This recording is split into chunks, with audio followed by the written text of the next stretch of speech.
Помните ли последния път, когато опитахте да обясните нова сложна концепция, но жужената от разговори в часа ви прекъсваше на всяка втора дума?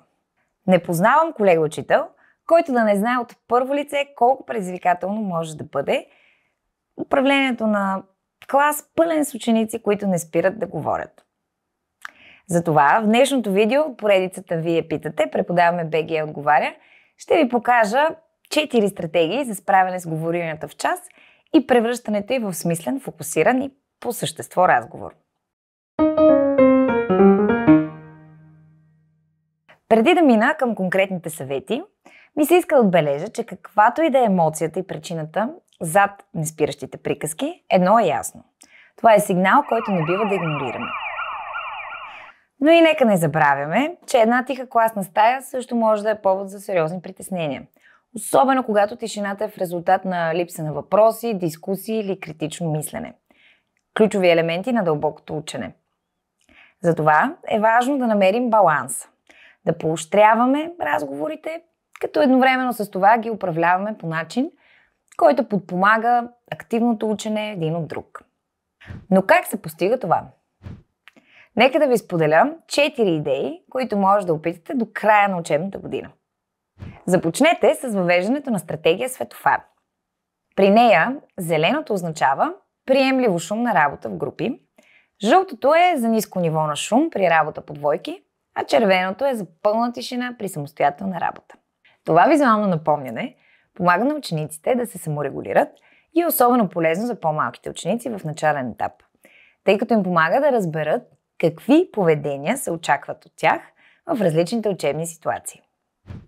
Преминете към стратегия "Микрофонът е твой". Въведете символичен микрофон. Това може да е всеки предмет, който учениците могат да държат в ръце. Микрофонът дава правото само на държащия го да говори. Този подход насърчава учениците да слушат активно, когато не е техен ред да говорят, и да мислят внимателно за това, което искат да кажат, когато държат микрофона. Използвайте микрофона по време на дискусии или когато искате да чуете мненията на учениците. Този метод гарантира, че всеки ученик, който желае да участва, ще бъде чут, като същевременно се поддържа ред и тишина в класната стая. Надградете със стратегията "Мълчалива дискусия". Това е интерактивна дейност, при която учениците обикалят класната стая, за да разгледат различни станции или постери, плакати с информация и въпроси, свързани с урока. Вместо да обсъждат на глас, учениците се движат тихо между отделните станции и записват своите мисли, въпроси или отговори на лист хартия, лепящи се листчета или директно върху плакатите, водейки по този начин своеобразна дискусия с останалите. В края на дейността е важно да проведете кратко обсъждане, където учениците да могат да споделят своите записки и размисли по дискусията. Подсигурете си успех с подхода игнориране, поощрение. Той се основава на идеята, че не всеки момент на нарушение на тишината заслужава вашето внимание. Вместо това, нека се стремим да акцентираме на положителните поведения, които искаме да насърчим в учениците. Как изглежда това на практика? Когато ученик започне да говори без разрешение, и това не е сериозно нарушение, просто го игнорирайте и продължете с урока.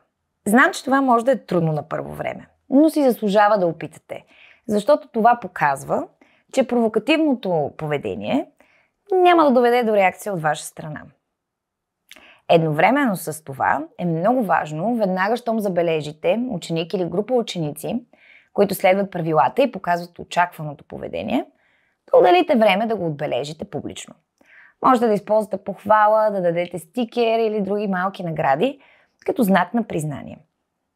Целта е да премахнем възнаграждението, в случая вниманието на учителя, за нежеланото поведение и да усилим желаното чрез поощрение.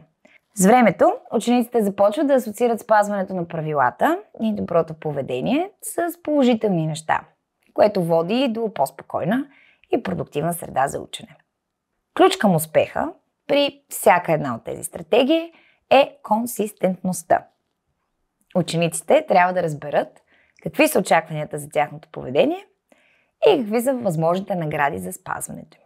Редовното и последователно прилагане на която и да е от тези идеи ще ви помогне да затвърдите желаните модели на поведение в класната стая.